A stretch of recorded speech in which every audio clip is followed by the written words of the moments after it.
अयोध्या में राम मंदिर निर्माण को लेकर राम जन्मभूमि तीर्थ क्षेत्र ट्रस्ट की बैठक में कई अहम मुद्दों पर चर्चा हुई। प्रधानमंत्री मोदी को भी भूमि पूजन का न्योता भेजा गया है। प्रधानमंत्री कार्यालय को ट्रस्ट की तरफ से 3 अगस्त और 5 अगस्त की तारीख भी भेजी गई है। शिलान्यास की तारीख पर आखिरी फैसला प्रधानमंत्री कार्यालय ही करेगा। इसके अलावा बैठक में मंदिर की ऊंचाई और निर्माण की व्यवस्थाओं पर भी चर्चा हुई है। ये बैठक अयोध्या सर्किट हाउस में करीब 2.5 घंटे तक चली। मंदिर के नक्शे में भी कुछ बदलाव किया गया है। मंदिर की ऊंचाई भी प्रस्तावित नक्शे से अब ज्यादा होगी। ये बताया गया कि अब 161 फीट ऊंचा मंदिर बनेगा। ट्रस्ट के महासचिव चंपत राय ने कहा है कि स्थिति सामान्य हो जाने के बाद फंड इकट्ठा किया जाएगा और शिलान्यास के 3 वर्षों के अंदर ही मंदिर का निर्माण पूरा हो जाएगा।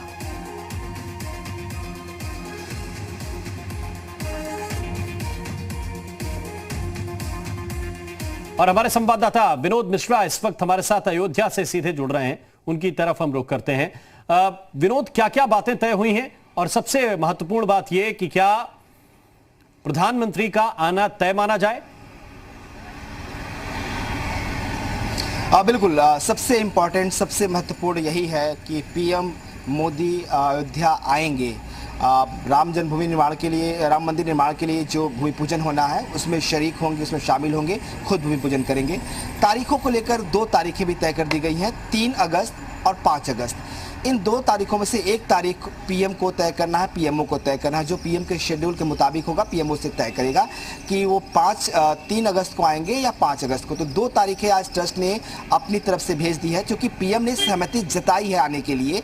इसी के बाद ये 2 तारीखें भेजी गई है कि अगर आपको आना है तो आप या तो 3 को आइए या फिर आप 5 अगस्त को आइए। ये 2 शुभ मुहूर्त है जब भूमि पूजन किया जाएगा। तो इस सवाल का जवाब तो हमें मिल गया है कि पीएम आएंगे या नहीं आएंगे। पीएम आएंगे, जरूर आएंगे, ये तय हो चुका है। 3 को आएंगे या 5 को आएंगे, इसको लेकर पीएमओ को तय करना। तो इस सवाल के जवाब के लिए हमें थोड़ा सा इंतजार करना होगा। ये एक ऑफिशियल जो इनविटेशन कह सकते हैं आप उसे, वो जो है वो ट्रस्ट की तरफ से भेज दिया गया है पीएमओ को। अब पीएमओ इसको जवाब देगा कि वो 3 तारीख जो पीएम का शेड्यूल होगा उसके मुताबिक वो 2 को आ पाएंगे, अब माफ करिए 3 तारीख को आ पाएंगे या 5 अगस्त को आ पाएंगे। बिल्कुल। और दूसरी बड़ी बात कि मंदिर के नक्शे में कुछ विस्तार भी किया गया है। बदलाव से ज्यादा शायद इसे विस्तार कहना ठीक रहेगा, क्योंकि ऊंचाई भी बढ़ रही है और क्षेत्रफल भी। बिल्कुल, क्योंकि ये इसलिए किया गया है क्योंकि लगातार ये मांग की जा रही थी कि जो मंदिर होगा वो दिव्य होना चाहिए और भव्य होना चाहिए। उसकी भव्यता को बरकरार रखने के लिए ज़रूरी था कि जो आर्किटेक्ट था उसमें थोड़े से बदलाव, जो स्ट्रक्चर था उसमें थोड़े से बदलाव है। जो आर्किटेक्ट है वो वैसे ही रहेगा, जिस तरह की नक्काशी होंगी, जिस तरह की डिज़ाइन होंगी, वो सब कुछ वैसे ही रहेगा, लेकिन थोड़े से बदलाव उसके स्ट्रक्चर में किया गया है। हाइट को बढ़ाया गया है, लेंथ को बढ़ाया गया है। जो गुंबद 3 गुंबद एक सीधी लाइन में थे उनमें बदलाव किया गया, 5 गुंबद होंगे।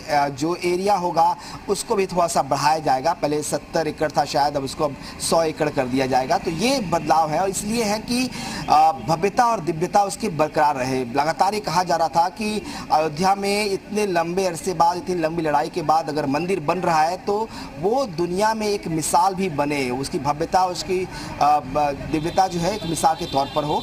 आपको याद होगा 1993 में जब इस मंदिर का प्रारूप तैयार किया गया था, एक मॉडल बनाया गया था, विश्व हिंदू परिषद बनवाया था, चंद्रकांत सोमपुरा ने उस मॉडल को डिज़ाइन किया था। वो मॉडल आज भी कार्यालय में रखा है और कहा जाता है कि जो मंदिर बनेगा उसी मॉडल के आधार पर बनेगा, वही मॉडल उसी आर्किटेक्ट को अपनाया जाएगा, उसी पर बनेगा। क्योंकि